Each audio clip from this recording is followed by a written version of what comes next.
All right. Hey, what's up, guys? Coach Mac, Play Fast Football. Thanks for being here. For those of you that are going to join the live session, middle of spring break for us and for me. So, haven't been on in a little while doing anything on YouTube Live. So, I figured tonight would be a good chance for us to go live and talk a little bit about what we're going to try and do in the spring, what you guys might be doing. I know it's different for everybody. Not everybody has spring ball. Not everybody has the opportunities that we have. So I know it's different with spring, summer stuff, what you're trying to do, what you can get done based on your setting, your where you are, what you have going on. So I thought I'd talk to you guys a little bit about what we're trying to do in the spring, what we want to do in the spring, and then get kind of a feel for where you guys are at. Do you have spring football? Is your off-season stuff? Some places have some practices and some things that they can do, but maybe it's not equipment. Maybe you're not playing any games. So just kind of comparing what we do in Florida with what we have and what you guys might be doing, and then talk a little bit about what we got going on tomorrow night. We've got the split field clinic going on. I am substituting for John Walford, who is a Bishop Kenny graduate and an NFL quarterback, and he's currently in the process of trying out with some teams. So he wanted to do the clinic tomorrow night. We were supposed to do the clinic with John Walford tomorrow night, and it was going to be quarterback play, but he has some NFL deals going on that he has to do. So I am going to sub for him. Sorry, that was the easiest thing to do rather than find a speaker in 3 days. The easiest thing to do was for me to just sub for him. And I figured I'd do a split field clinic because every time I do videos on YouTube, I get questions all the time about how we might play the nickel, how we play the corner, how we do certain things. And with what we do on YouTube and the information that we present on YouTube, there's only so many things I can go through, or at least so many things that I can show you on a whiteboard. So I figured with the split field clinic, I could get into doing more with film, doing more with our just play stuff where I can diagram stuff and look at stuff. And, the good thing about split field stuff, even though we're a three high team, um, the split field stuff has been good to us from several different structures. I played it from 4-2-5. I played it from 3-4. I played it from 3-3 true stack. I played it from 3-3 tight, three high stuff. So the great thing about a split field clinic is, from a clinic standpoint on a Zoom call, I can do whatever I want to do. I can answer whatever questions I want to answer. And I can get as involved as I want to get. So people that have been watching YouTube stuff that have had questions that they posted in comments or things that I've answered, now that's a chance with me. Again, it'll be videotaped. I will have the link will be shared with everybody that registers. But it's a chance for me to do things a little bit differently than I do them on YouTube. I can now show film. I can now diagram. I can draw things up. Anybody that has questions, I can talk about, what we might be doing or how we might handle certain things, and I can diagram them. I can take time to diagram them. So a lot of times when I respond to comments on the YouTube channel, it's there's only so much you can say in words and writing, and to be able to do it live and have people ask questions, I figured was based on all the comments I get and all the feedback I get from people on the channel, I figured if I subbed in for John Walford, which we're going to reschedule him, we're definitely going to get him on sometime before July in the next 8 spots that we have available. But he had King. I have not forgot about our chalk war. I am still on spring break.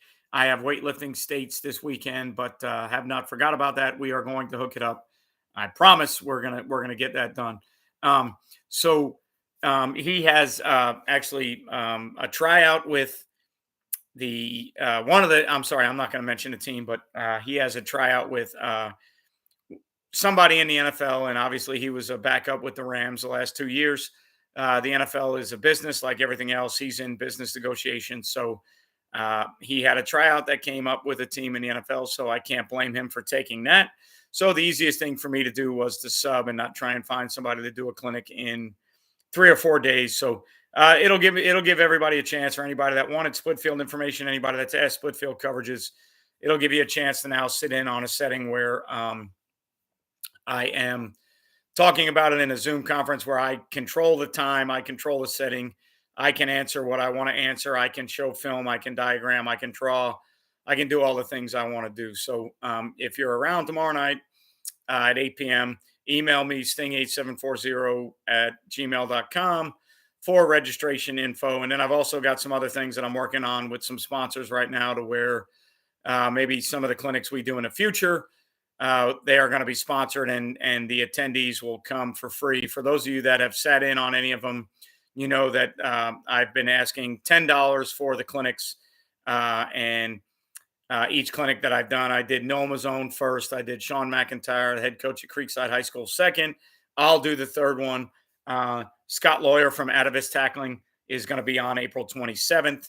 And then I've got a couple other guys already scheduled for May and June. So those of you that have been involved in them, that have sat through them, you know that it's a $10 charge that I've been doing, which most of the people that have been PlayFast subscribers for all the years that we've been doing stuff free on YouTube, most of the people have not really bitched about the $10, but we're still trying to get it to a point. I understand the coaching life. I know what everybody does and what they go through. So I would love to do them for free if it is feasible for me. So I'm working on getting some of the sponsors that we work with to sponsor some of these to where we can do them for free, and then guys can register for free. So again, I know the coaching world, I know the coaching life, but I also know the world that I live in.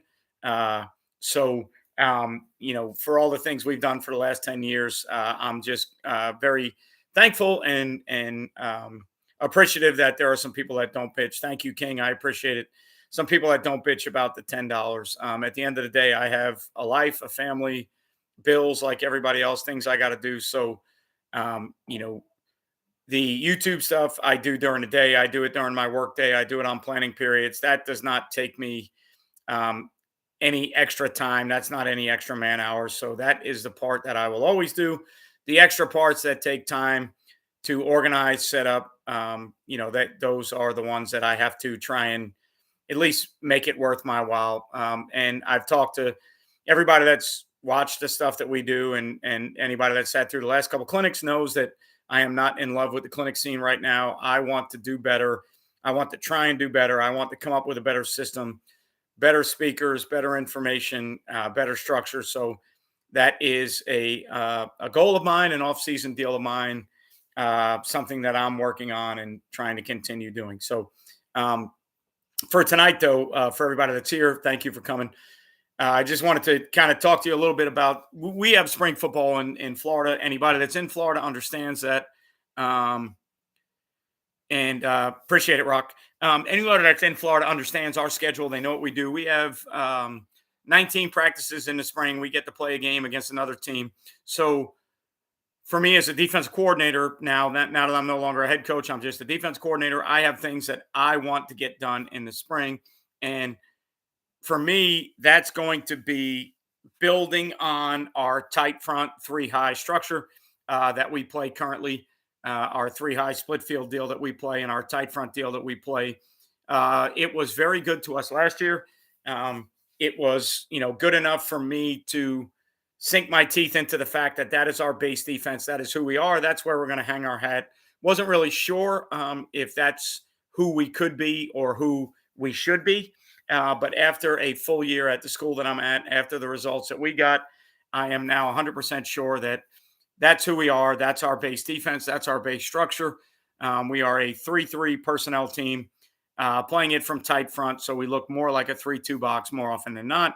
But we're 3-3 personnel. We are three high, and we are split field. That's what we do.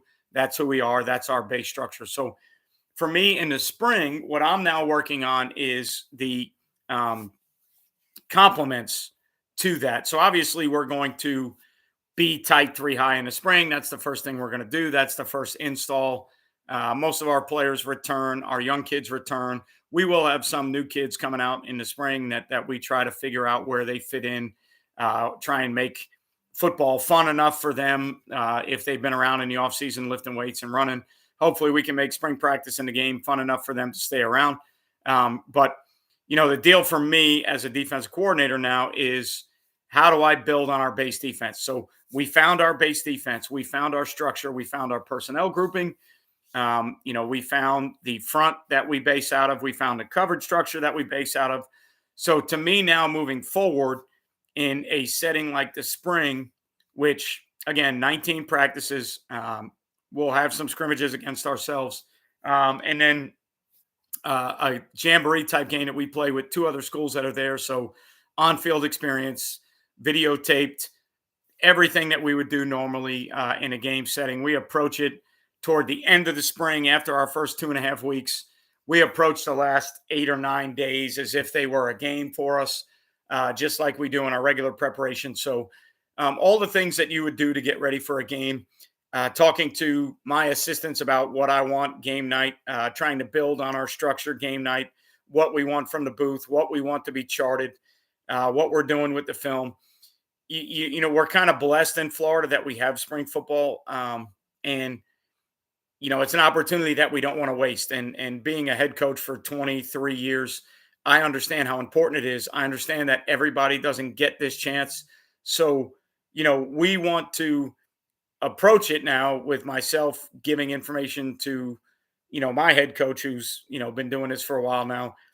We want to approach the spring in a manner that is productive for us. We don't want to be just, I've been as a head coach, I've been down the road before where the spring is taking all the ideas we learned in the offseason and kind of throw them against the wall, see what sticks. We don't want to go down that road. I think we know who we are on both sides of the ball. Yes, we're going to experiment with some things that we've learned in the offseason. Yes, we're going to experiment with our practice plans a little bit. But at the same time, we want to get some positive growth, in a growth mindset and what we're trying to do. We want to get some positives from the spring. We want to move forward in our base offense and defense. We want to move forward with our special teams. So, we're not entering this spring in that experiment mode that I've been in before. We're entering this spring in the mode of, hey, this is who we are. This is what we do. This is what has been good to us. How do we build on that and get better? Let me answer. Hey, Kuroga, change up from 425 to 333 high.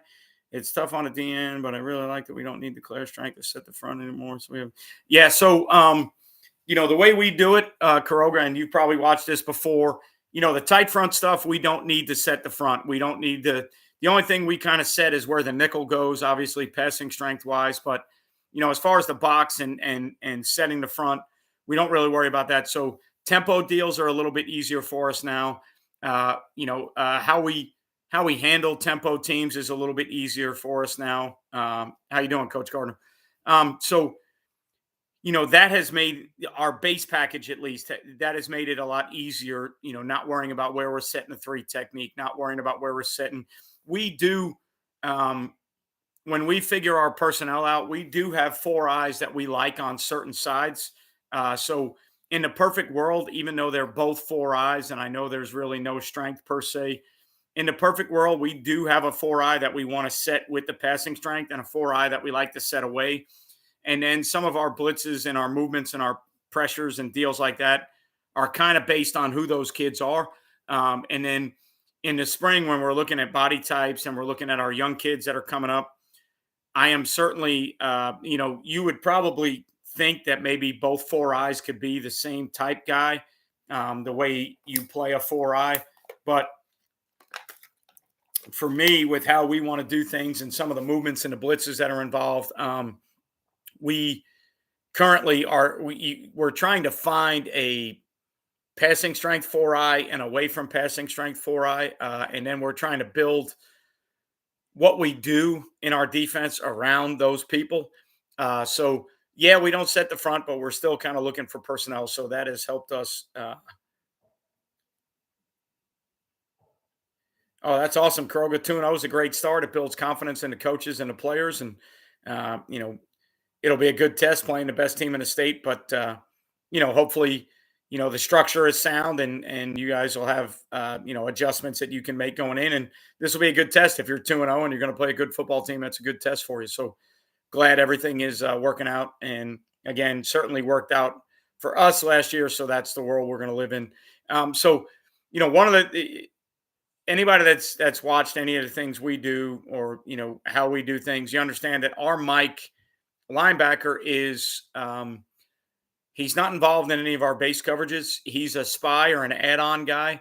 So one of the things that I'm looking at in the spring is going from I think, to me personally, if you're going to be an odd front team, whether it's base 3-4 Okie, 3-3 stack, I don't care what it is. If you're going to be a 3-down odd team, to me, the best or the first changeup that should go in. Yes, Coach Gardner, exactly what he is. And then game plan wise, we can spy him to pull up. We can add him where we want to add him, depending on the type of player he is. We can do some different things with him. He's not involved in any of the coverages. So, from a traditional split field 7-man coverage deal, the Mike has nothing to do with any of it. The middle safety replaces all of his responsibilities. So the Mike is kind of the guy that we can get creative with, depending on the type of player that it is, depending on the type of players that we are playing against. We can sit him as a spy to pull up the quarterback. We can add him where we want to add him. A lot of different things you can do with him. And then the thing that I love the most for us in our change-ups is we then go to a bunch of 3-deep spot drop, country cover 3 deals with different rotations where the Mike is part of the coverage and we only rush 3. I love the fact that drop 8 is a change-up for us. It's been really good to us. I've got to work on some of the run fits coming from our middle of the field open split field stuff to our post safety true 8-man front deals. But very good change-up for us. I love the different rotations that we have with the middle safety. I think I've said this before, and I've told several people, if you're going to play 3 high split field the way we do, at some point, the middle safety better be the post player. Otherwise, everybody starts to figure out that the middle safety is basically replacing the Mike, and it's split field deals. And then they all go back to all their middle of the field open quarters, toolbox, palms, coverage beaters. And they just figure out that the middle safety is acting like the Mike. And then they figure out their blocking schemes with how they want to block things. So if you're going to play 3 high with the middle safety and you're going to play it split field like we do, the first thing I recommend is you have to have some middle of the field closed deals where the middle safety is that guy. But the beauty of it to me is the types of players that you are playing. We also have other rotations where the middle safety is down, and what you would probably think of as like buzz terminology.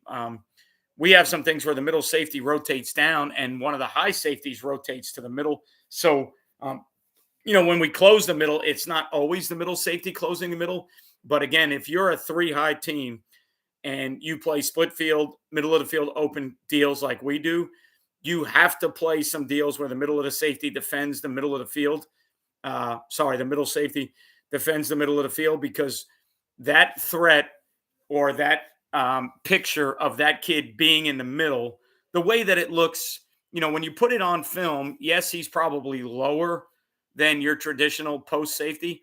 But when you put it on film with the 3 high structure, it looks like it may be middle of the field closed.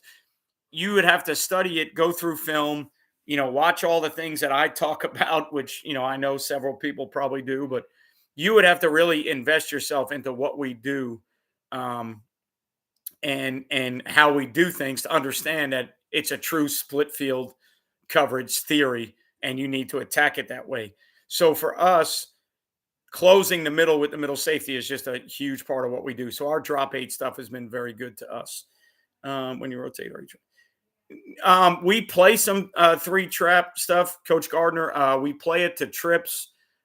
We don't do it as much to. We play some hard cover 2 to the single. We will do it occasionally to twins, but not as much. We do send 5 and trap the corners. A lot of our rotations, to be honest, Coach Gardner, the corners are deep third, midpoint players because we're country cover 3 and not a match team. So we do have a rotation where the corners are 3 cloud or 3 kick or however you want to call it, 3 roll. But in our standard rotations, it's usually safeties involved in the rotations with the corners as third players. I am going to try and get the pressures Kuroga in the clinic tomorrow. I am going to. The thing for me that's easy to do is I have all our clips and all our cut-ups, and I have things broken down to where I can just pull up our huddle and show our pressures and what we try to do with our pressures. So I don't know if I'll get specifically into straight red zone stuff, but I can tell you one of the change-ups for us is we have 3 different man combination deals that we run, or cut man, however you want to look at it. So, for us, they're red, white, black, they're colors. So we have our low hole, high hole robber deal. We have our 2-man deal, which 2 buster, however you want to look at it, which everybody carries. But then we also have a deal where our skills are 5 on the back end, play man to man, and the 3 linebackers are all underneath cut players. So I think that you need those change-ups in your arsenal. I know everybody carries 2-man. Some people base out of 2-man from the teams I see. If you go to any 7-on-7 stuff, 2-man is the base structure you get. How people fit runs and defend runs, if that's their base defense, has always been a question to me. But we carry 2-man as an adjustment to what we do. We carry 1 rat as an adjustment to what we do. And then we carry what I call black coverage, which is basically man up top, zone, or cut players underneath. So 3 linebackers are vision and break players. We can use the Mike as a pull-up guy and the Sam and the Will as vision and break. Depends on who we're playing, what we're doing. I love it. Tighter red zone, 3rd, 4th down, where I think I'm going to get the ball thrown. Teams that want to run mesh, crossers, picks, rubs. If they're running outside rubs to get wheels and other things, it doesn't help us that much. But if they're running rubs and picks to get mesh, drive, shallows, guys running across the field, when we cut it with our 3 underneath linebackers playing vision and break, it's been very good to us. It really helped us in a key situation last year, 3rd and 6, somewhere along those lines. Team we played thought they were getting a man deal, ran mesh with crossers, had it rubbed good enough to where if it was straight man, they probably would have scored. But because we were man with the skills and 3 vision and break players, one of my backers that was vision and break was able to make a tackle for a 4-yard gain at the 2-yard line, and we held them to a field goal. So it's been a good deal for us. It's not something you major in.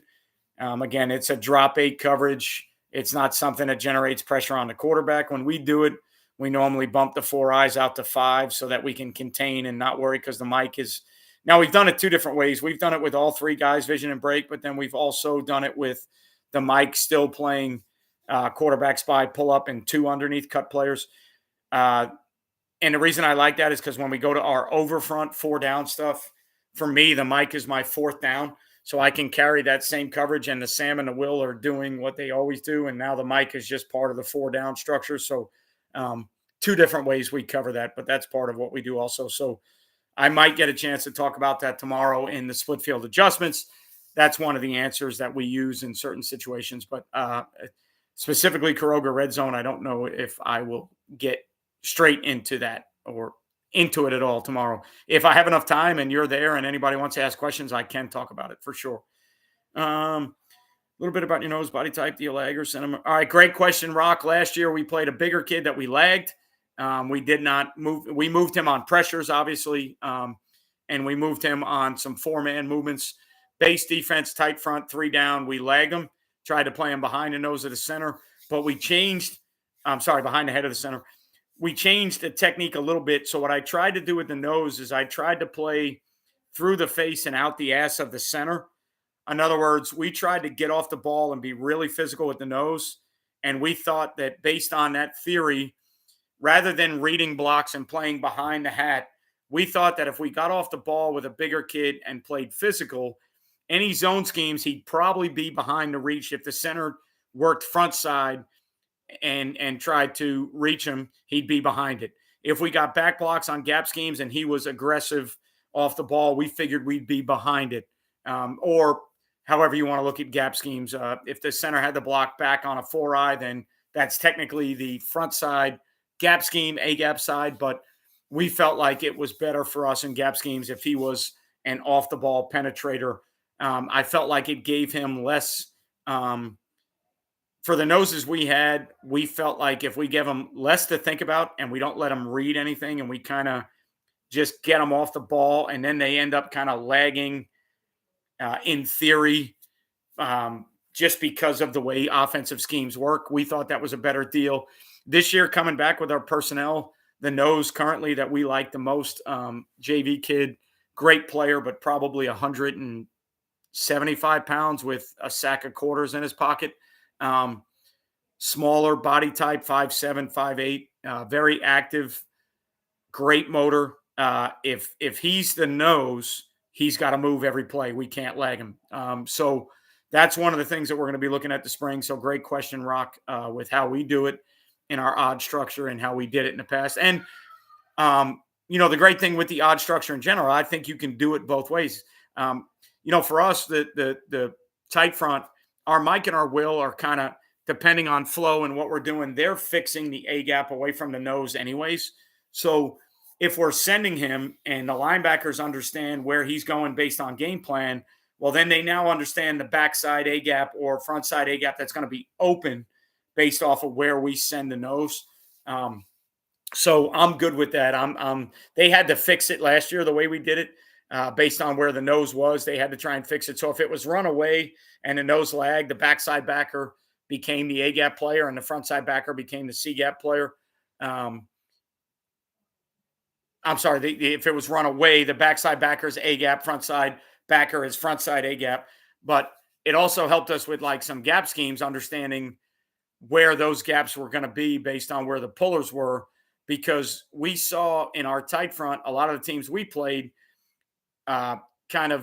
they never really tried to scoop the 4-eye backside for the most part. They all back blocked everything, which made it 3 solo blocks. So the center went back on a 4-eye, the guard went down on a nose, and the front side tackle went down on a 4-eye, especially in counter schemes. So what ended up happening for us with our backside backer is there was so much traffic in the A and the B gaps that he was able to run freely and over the top without a lot of concerns for plugging or backside cutback deals. Because, when you think about it, if I could tomorrow night, maybe I will, but if I could draw it up, or at least if you can picture it, when there's all down blocks. So when there's a down block on the nose, a down block on the front side 4-eye, there's so many bodies in those kind of gaps inside that everything gets kind of muddy and all the gap schemes are kind of forced to go a little bit wider. And there's really nowhere for the backside linebacker to plug or shoot his gun. Like sometimes in the even front, if you had the 3 technique set to a side and they ran a gap scheme at him, sometimes depending on how good the 3 technique is at holding the point, when they block back on the A shade and the will linebacker reads a pull, if your 3 technique is really good at holding a point and they can't get off the double, sometimes your will can shoot that front side A gap over the top of the nose, and he can beat the double team from the combo and make some plays in the backfield. Well, with the tight front stuff, if your 4-eye can hold a point and not get washed too far or driven off the ball, and your nose can kind of hold a point, the angles of those down blocks that are happening kind of take away any A-gap entry runs. So even teams that are trying to run like A-gap power, that becomes a real pain in the ass, because if the 4-eye is down blocked, so if the tackle was sitting, let's say here where my fingers are, and the 4-eye was where my fist is, if the tackle down blocks the 4-eye and the 4-eye has enough ass to hold a point, there's really no A-gap entry runs in there, because the angle of the block is kind of blocking the 4-eye down into the A-gap. So all runs naturally kind of bounce themselves. So the backside backer is a guy that, through repetition, experience, and how teams were blocking the tight front, the backside guy for us was a guy that could really free up his run over the top. And then we could get the front side guy to scrape as tight as we could to the 4-eye get everything to spill, and then the backside guy. It was almost like old school cover three inside linebackers that were kind of plug overlap guys where, on pull schemes, the front side guy would kind of plug and the backside guy would overlap, or, even if the front side guy scraped tight and spilled, the backside guy could overlap. Well, to me, the tight front, the thing that makes it beautiful is you don't really, that threat of cutback when the will is running over the top of power like hell. Um, that threat of cutback really isn't there as much, just because in my experience of playing a tight front, everybody is down gap blocking the tight front, and it just creates bodies inside that when the running back goes to run the gap scheme and all he sees are these down blocks and color, the running back naturally wants to bounce. So, we've been fortunate um, that we've been able to let our backside linebacker run in the tight front, and the nose handles the backside A gap. Now, again, when we getting back to your question, Rock, if we move the nose now, we've got to be a little bit more cognizant of where he's moving to make sure that we can take care of the A gap away from that rather than him just lagging. But with the personnel we have right now, we're going to have to move that kid, not lag him. Three deep spot drop. Do you think you can recycle the outside third technique with that for use in three deep, two under hot pressure? I think you 100% can, Philly, and we teach it that way, to be honest with you. Our three deep is taught as a true midpoint. Any two remove, we are going to lean like crazy on two. That's the thing that we have to work on the most with our corners. We're trying to get to a point where we can play it from bail, where we can show our press looks and bail to play to third. The hardest part for us with our midpoint deal is getting the corner to understand versus two removed how hard he needs to lean on two vertical. We don't carry two vertical. Maybe we get hands on sometimes, but we can't count on getting hands on. So, getting him to be able to lean that hard on two vertical and then rally back to one outside, and then showing enough film clips and teaching our kids enough in 7-on-7 that the corner understands that the ball wants to go to that inside seam way more than the outside one. And if it's thrown to the outside one, you should be athletic enough to be able to speed turn or get out and get there to at least make a play or make a tackle. The inside for us, the way we play three deep in our spot drop and in our two under three deep hot stuff, that inside vertical ripped can really be an issue for us. So we've got an old school midpoint lean on it. And again, not the best version of cover three. I've never said it was the best version of cover three. If I was confident that I could teach rip Liz match and I was confident that our kids could play multiple match theories, I would play rip Liz match. I wouldn't play spot drop. And to be honest with you, I've actually looked at this. I think for those of you that do play rip Liz match, if you are a tight front team and whether you're three high or not, doesn't really matter to me. If you want to drop 8, I think one of the most interesting things to look at would be using the Mike as the robot, letting your Sam and Will become traditional hook curl players, and your safeties being match players, and then your middle safety, free safety, whoever it is, plays the deep third. But think about all the teaching in Rip Liz match with the inside hook curl defenders and the robot stuff and the techniques and all the communication you need if depending on where 3 goes and what 2 does, and are you getting under calls. Imagine if you could play that structure with true hook curl players, and then all the communication, all the routes go back to the Mike who's sitting as an extra player, right? Again, you're not going to get a lot of pass rush. Maybe you lose the Mike a little bit on pull up or contain stuff, but I really thought about this offseason. I looked at it. I thought about a deal where we taught Rip Liz match with the Mike as the robot guy, and we just let the Sam Will play hook curl theories because it carries over perfectly into what we do. Now, teaching the match part of, the match carry deliver part, we are 2 platoon, Coach Gardner. Trying to get to 1, but we are 2 platoon. So for us, trying to get to that deal where maybe within our structure of how we teach our regular pattern match deals if we could teach that quarters concept and the rip Liz match stuff, that is where I would like to get, but we're not there yet. Coach Gardner, to make it easier on you, because I get confused sometimes, our kids play both ways. At least our skills play both ways. We're trying to get to a point where we have a starting offense and a starting defense, and we only use kids situationally as backups or personnel deals. But last year, our skill kids, a lot of them played both ways. We try to not let our linemen play both ways, but I know I've been doing this for 25 years and probably shouldn't get confused, but one platoon, two platoon kind of freaks me out. So for me, the easier way to talk about it is do your kids play both ways. So I might have answered your question wrong, Coach Gardner, and I'm sorry. Our skills play both ways, and we're trying to get away from that. We're trying to get to where we have a starting offense and a starting defense, and we only use guys situationally. Yeah, I don't even know what that is, Coach Gardner. I'm sorry, but we are, however you want to look at it, skilled kids. Last year, our starting safeties were starting receivers. That's the easiest way I can describe it to you.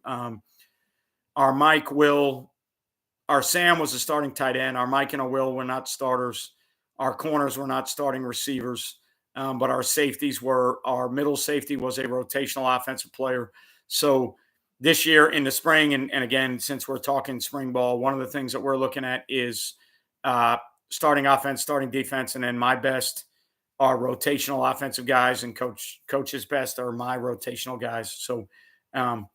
So again, getting back into the spring, our next change up, we're going to work on our 4-down stuff, right? So, and the way we're going to work on it, and this will be, again, I know I said that we're not going to experiment in the spring. If there is an experiment in the spring for us, it's going to be, can our 4-down structures be played the same way we play our 3 high deals in the tight front? And if there are nuances or wrinkles that have to change, maybe with how the middle safety fits some things because we lose the Mike, then I'll be the one to teach them because that's my position group. So first change up for us in the spring is going to be our 4-down. Our Mike goes in as the 4th down. We do not change personnel. Last year we changed personnel, and the thing I found is based on watching film and looking at how people were attacking us, when we put a 4th D lineman in the game, even though we still tried to play 3 high structures, I felt like we got attacked differently based on the fact that I think teams late in a season, I think they knew our personnel groupings and they knew when the 4th D lineman came in what they were getting. As far as playing no huddle and tempo teams, I feel like if we can use the Mike, because the Mike is not part of our coverages, because we can play all of our split field deals without the Mike, to me, the natural progression is if we can find a Mike that is good enough to be able to handle being a 5 or a 7 technique. Obviously, there's more teaching involved. I get that. I understand that. But if we get a Mike that can play a 5 or a 7 technique and I don't have to change personnel, I think that makes it harder on the offensive coordinator not being able to know when we're going to be 4 down, when we're going to be even. Whether you want to look at it as over or under is up to you. But when we go 4 down and we're not tight front, if I don't give that offensive coordinator any indication of when we're going to be 4 down because I use the same personnel, I think that's the best for us. And when you really think about it from the defensive standpoint, when you play offensive teams that leave the same personnel on the field but do multiple things formationally, and maybe, within their run game, they can do everything with all the same players on the field.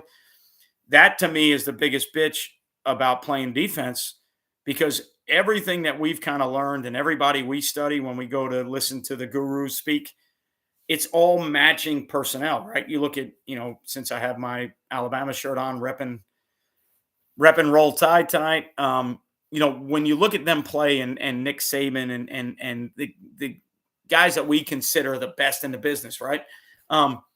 Everything for them is so personnel dominant. Everything for them is so matching, and what's the personnel grouping on the field, and we knew this group on the field, and their preparation is, our nickel group versus this group, and our base group versus this group, and our sub package versus this group.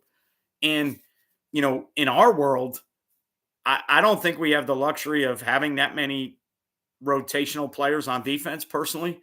And we may see teams that do the same thing. So, like when we played in our playoff game, we had a team that was uh, 10 personnel, 2x2, 3x1, two back, 20 personnel, and then tight end orientated, inline tight end with the same personnel grouping. So the guy that they were using as the fullback, was able to line up and play in the slot. The guy that they were using as a tight end was able to line up and play in the slot. Now, how effective they were in the slot and what they tried to do with them in the slot to me was kind of irrelevant, because having to defend everything that they did, they would go from shotgun read game to under center trap, a little bit of midline and some other things that they were doing with the same personnel groups on the field. Now, again, I get it. That kid that's a tight end in a slot, he's either effective in there or he's effective out there. He's probably not great at both. I understand that. The kid that's the fullback and he's in the slot or he's in 3x1, he's good here, but he's not as good there. I get that. But when you are dealing with game planning that and knowing that you can get everything under the sun from under center, double wing, under center, wing T-ish type stuff, under center, tight end wing, twins the other side, or shotgun 2x2, 3x1, two back, you really get stuck as a defensive coordinator having to prepare for everything. And then you end up probably taking some things off your plate to say, all right, look, if they come out in this isn't good, this isn't good. So I think about it the same way on defense. If I can come out with a personnel group that can be tight 3 high, but can also be 4 down, and you don't know when I'm going 4 down, I think that's as good of a benefit as bringing a 4th down guy. The 4th down, or I'm sorry, the 4th down lineman, not 4th down. The 4th down lineman you bring in to take a linebacker or safety off the field, he better be a really good player that you are pretty sure is going to make some plays, because when you do that, the other team knows, the other team knows that you're 4 down. They know that you're not tight front anymore. So the one thing that I found with tight front stuff, and I know I've mentioned this in some of our other conversations, is offensive coaches approach that as a different world. They approach that with almost a game plan in itself to attack the tight front. As soon as you throw another front at them, if they're good enough in what they do every other week, later in the season, maybe not as big of a deal, but early in the season, it's a really big deal. If they have the game plan tight front and the runs they want and the protections they use, and it's different than their even front or 4 down or under front odd, whatever, however you want to look at it, to me, that's the biggest deal, because now they can't be so comfortable just calling their tight front plays, knowing that they might get these other fronts without me changing personnel. So in the spring, that's going to be the first thing we do. So first week or so, it's going to be tight. It's going to be 3 high. It's going to be our first 1 or 2 pressures out of tight front 3 high. The next thing we do, instead of it being a 4-man movement or an add-on to tight, the next thing that we'll do is we'll go to 4 down with the Mike as the strong side 5-7 technique. And we are going to play it with our 3 high structures. And we are going to do it in the spring to see if it holds up. And if it has issues, where are the issues? Do I need to change the fits of my middle safety?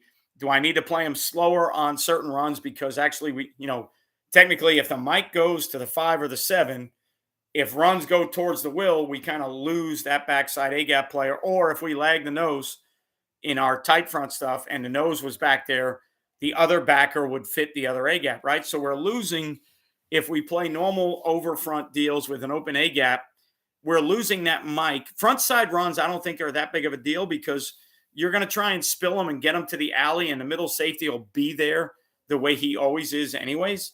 To me, it's backside runs to where the backside A-gap where the Mike was is now possibly the concern. And possibly read game with how you play read game stuff. So that's going to be the deal for us. We are going from tight to 4 down. When we go to 4 down, it's going to be the Mike doing it. The other thing that we're trying to do in the spring, and this is a big deal for me, terminology-wise and consistency-wise, I'm trying to get to a point where our blitzes are in families, and I know I did a video on this, so any of you that watch all the videos, thank you for watching, to where our blitzes are in families, and then they're communicated in a manner to where that family means those two guys are part of the blitz and the other players are part of the coverage. So, for instance, for us, you know, in our 5-man pressures that are mostly, let's just say we have 3 under 3 deep stuff, right? If I use the Mike and the Sam in all of those deals, and every time we want to group into the family of, let's say, 3 under 3 deep deals, if I can group all those together where it's the Mike and the Sam, and the middle safety is the middle hole dropper, and we rotate our safeties towards the Sam every time, I can come up in the 3 or 4 fronts that we want to play. I can come up with 5-man games.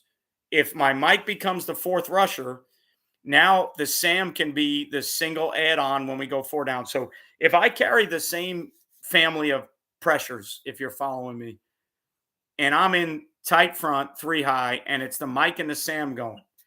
If my Mike is the 4th down in my 4 down over front stuff, well, now when I blitz in that family, I'm just adding the Sam, and then depending on if we want to game the 3 and the 5 or whatever we want to do. So if you had single fire add-ons, and let's say the 3 and the 5 go under and the Sam comes off the edge, right?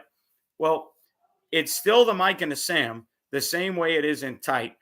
The path might be a little bit different, but it's still the same 2 guys, and it's the same rotation from the secondary behind it. If I want to go 4 under 2 deep and I use the Mike and the middle safety as my blitzers, and I group those into families, what I can teach my kids is everything in that family is Mike and middle safety 4 under 2 deep. If I want to send 6 and play 3 under 2 deep and I put them in a family, I can teach to my kids that this family is these 6 with these 5 in coverage. Now, here's the argument you're going to get all the time.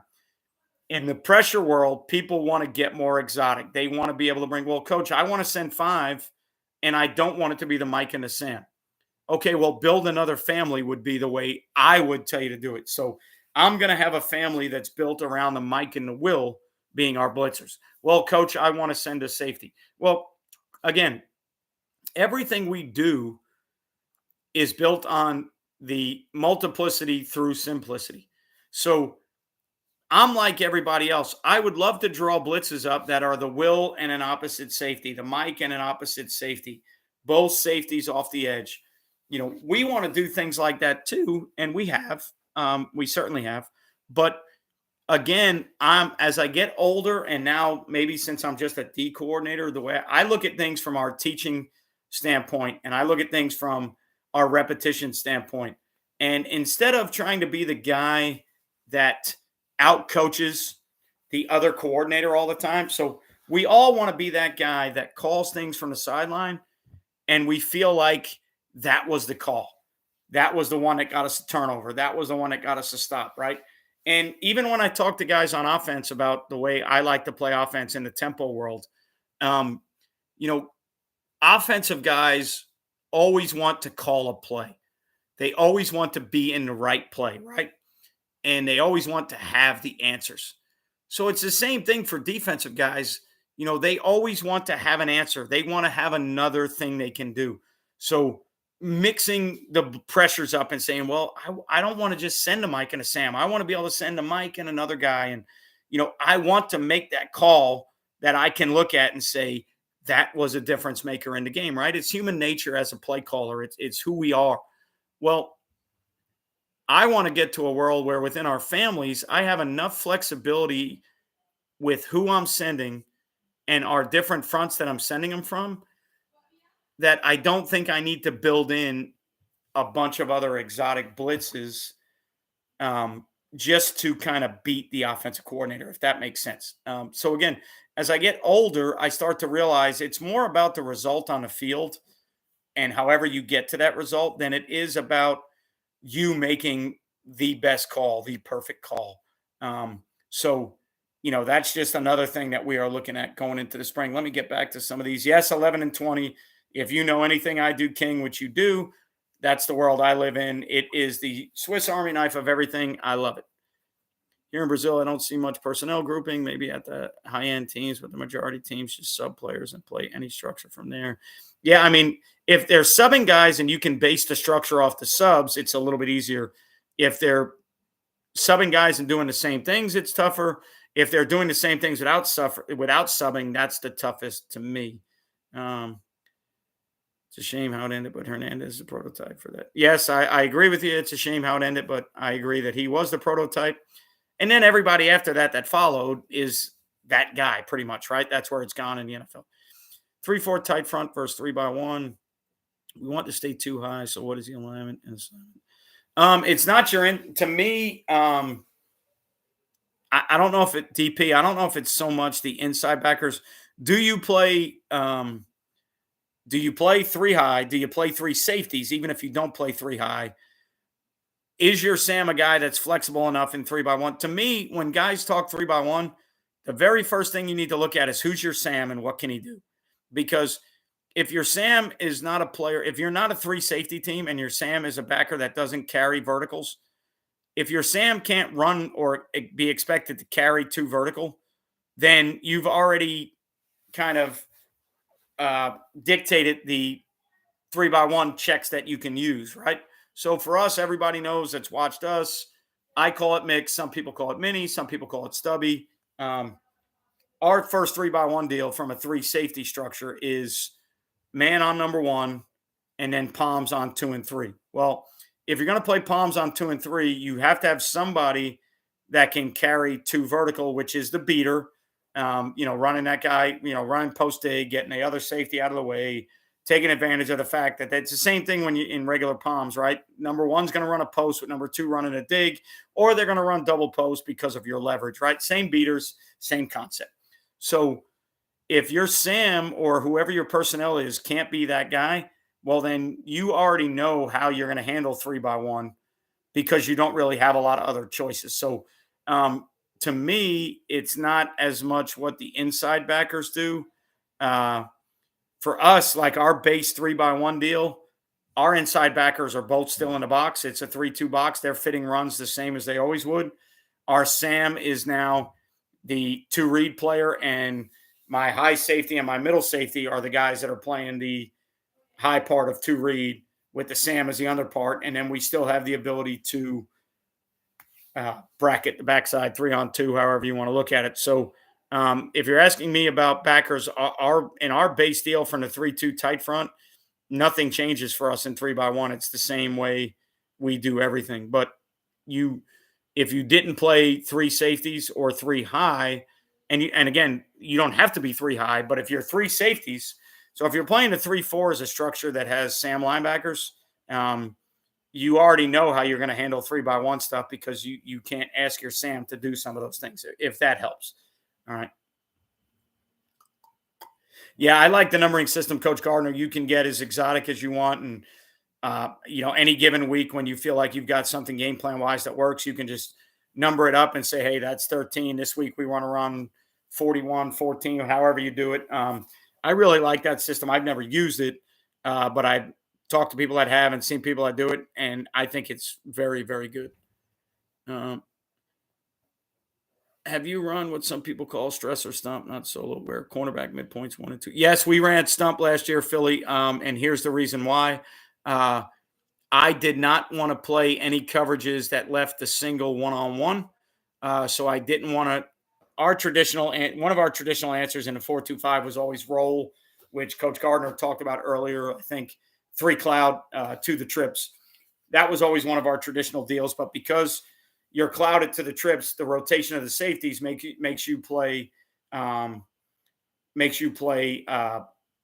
to the backside with the corner and the will, and then run support is an issue. So we actually played stump this year, Philly, if you can imagine this, from our 3 high structure. We dropped the middle safety down inside of 3 to become the hook dropper inside of 3. The Sam bumped out inside of 2, and he basically became the guy that has to knock 2 down or wall 2 vertical in the passing game. And then the high safety to that side, basically he lined up over number 3, and it was really simple the way we taught it. If 3 went vertical, then it played out as a cover 3 spot drop deal for us. To where if 3 went vertical, the high safety stayed on 3 vertical, and the corner had the midpoint 1 and 2. So our corner was also reading the release of number 3 when we played this coverage. If 3 did not go vertical, then it turned back to almost quarters in theory. If 3 wasn't vertical, then the high safety leaned to 2, the corner leaned to 1. So again, the way we talked about it and the way we taught it to our kids, if 3 is vertical, it will look very much like our 3 deep stuff. If 3 is not vertical, it will look very much like our quarter stuff. Now, when I say that, I'm talking about how it looks, not exactly how it plays. And then how you're handling the wheel and stuff like that becomes a little bit of an issue, and everybody's got to kind of figure that how they want to do it on their own. But we carried that as a changeup. We called it stump, to be totally honest with you. I probably didn't teach it the way everybody teaches stump, but I've never been somebody who has to teach something the way everybody teaches it to call it that. So that was one of our deals where it was a changeup for us. And yes, we did that this year. Hopefully that answers your question, Philly. And again, if 3 went vertical, we midpoint 1 and 2. A lot of some of my older friends and actually my college coach, he used to do that in a world where he would call it, he would make a zebra check, and he basically midpointed 2 and 3 with the safety, and he midpointed 1 and 2 with the corner. And what that allowed him to kind of get underneath some of the sticks and spacing games underneath. He could get his backers a little bit more involved in the drop underneath, and it allowed you to use the backside safety.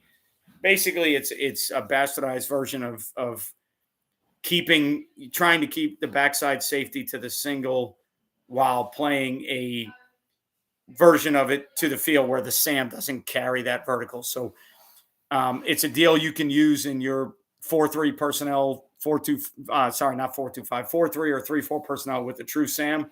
That is something I would carry and something I would do because it allows you to still bracket the backside. We poach with the backside. Sam is a run stuffer body type. Sam splits 2 and 3. Yeah, so the issue you're going to have, DP, to me, is you've got to have a stud corner that can handle guys one-on-one. You've got to figure out how you're going to support weak side runs because you're constantly poaching that safety. And I know when you play him poach that if he gets run, he's supposed to help you to that side. I've been doing this for 24 years, finding a high school safety that can poach 3 front side and be heavily involved in backside runs to the single. Good luck. If you can do it and teach it, you're better than me. If you can get it done and teach it, we should probably do a clinic one day because I would love to learn it. But I've never been in love with that coverage just because I haven't had a high school safety on a backside that can be all of 3 vertical, but also be involved in the run game backside. And as we got into the RPO world, the thing that I think has changed that is the Chip Kelly world where teams are running wide zone to the single with 3 vertical the other way. And now your safety that's reading 3 has to play him vertical, and he's lost in the fit. So you have to figure out how you want to fit it without him. So if you're counting on him being extra, good luck, because now that RPO deal, 3 vertical is one of the things that changed that. So yes, I know that was the reason it's everybody's number one answer. I'm sorry, 2 reasons. Sam is not a guy that carries 2 vertical, and it's the same as coverage for most of the pieces involved. So the front side plays 2 read. The Sam, the corner, and the safety play 2 read. The Mike is playing it about the same. The only thing that changes is you're locking the backside, and the backside safety is poaching, but your front side components stay the same. So that's really, to me, why everybody carries it. I play mini and something that looks kind of off stump. We call it stress. Yeah, I've seen it called stress before. And again, I've seen it to where it's played with the safety midpointing 2 and 3, the corner midpointing 1 and 2. It's very safe. It can be very effective. You don't have to leave the single by himself. But again, I've seen it done different ways. The way we taught it last year, to be honest with you, corner and safety read 3 vertical, it turns into 3 deep. 3 doesn't go vertical, it leans back to quarter. So that's what we did. It's been an hour, guys, and I appreciate all of you guys being here again. Remember, tomorrow night is the Split Field Clinic. I'll be doing it from our base 3 high, but I'll also be talking about how it has been good to us in several different structures. I'll be showing game clips. I'll be showing some blitzes, and then hopefully some of the 3 deep change up stuff. So again, thank you guys for being here tonight. Hopefully I gave you a little bit of an insight of what we're going to do in the spring. So we're going to be tight 3 high. We're going to put in our 2 blitzes that we want to get in from tight 3 high. Then we're going to be 4 down with the mic, and we're going to put our 2 blitzes in that we want to play, or sorry, that we want to use from 4 down. And then from there, depending on how that's going, I don't know if we'll get to anything else or not. But again, if you have a chance to have spring ball, hopefully you know what you're doing and how you want to do it. If you don't have spring ball, hopefully you know what your installation is going to look like in the summer. And then as we go through our spring ball stuff and I figure out what's good and what's not, I'll be on here to talk to you guys and let you know, hey, don't do that. Not a good idea. Hey, do that. Good idea. So again, if you want to be involved tomorrow night, email me sting8740@gmail.com. I'll give you the payment information. $10. I use Venmo, Cash App, PayPal. And also it is recorded because it's a Zoom session. I'm the one running it, so I could be on for 90 minutes, 120 minutes, 150 minutes, depending on how good it's going. Again, if you're interested in that, email me. I'll get you what you need to get. And then again, we're looking at some sponsors that are trying to take care of clinics to where we can do some of these for free. That's the next step that we're trying to get to. The $10 deal is because it's extra for me having to do other things outside of everything else that I do. YouTube isn't going away. That information is going to be there for free all the time. And again, we're going to reschedule John Walford. Currently, or at least last year, the Rams backup quarterback, Bishop Kenny, graduate of the school that I coached at. He was set to speak, but I'm going to sub for him because he has something going on that is very good for him that involves the NFL. So it's kind of hard to turn that down. So again, thanks for being here tonight, guys. Thanks for everything you do for Play Fast Football. If you want to get involved tomorrow at the virtual clinic, email me, sting8740@gmail.com. Look for me. Hopefully, the reason you haven't seen a YouTube video in a couple days is we're on spring break, and it's hard for me to do them from home. I have a whiteboard, but it's not the greatest. During the pandemic, I did some from home, but I didn't like how they were. So I might do one this weekend. I'm not sure. But if you don't get a YouTube video till Monday, it's because we've been on spring break and I haven't been in the office, and my classroom is my studio. So that's the reason why. Thanks for everything you guys do for me. Join tomorrow if you want to join. Email me if you want to join. King, we will do the chalk talk. I have not forgot about it. I promise you, we will do it. And everybody else that's out there, if there's something I said I would do or I haven't got to yet, I'll get to it. I promise you. Just been a busy couple of weeks. We have weightlifting states this week. 5 kids qualified. We got to go to Lakeland, middle of the state, 3 hours for us, 2.5 hours for us on Friday and Saturday. So that's why things have been a little bit busy as well. So again, if you want to be there tomorrow, email sting8740@gmail.com. Thanks for everything you guys do. Thanks for being here tonight on a Wednesday night, impromptu. Love it. Thanks for all the interactions. You guys are great. Your comments are great. Your ideas are awesome. Remember, you won't play well until you play fast, and I will see you next time, whenever next time is. Maybe tomorrow, maybe the next video. Thanks, guys.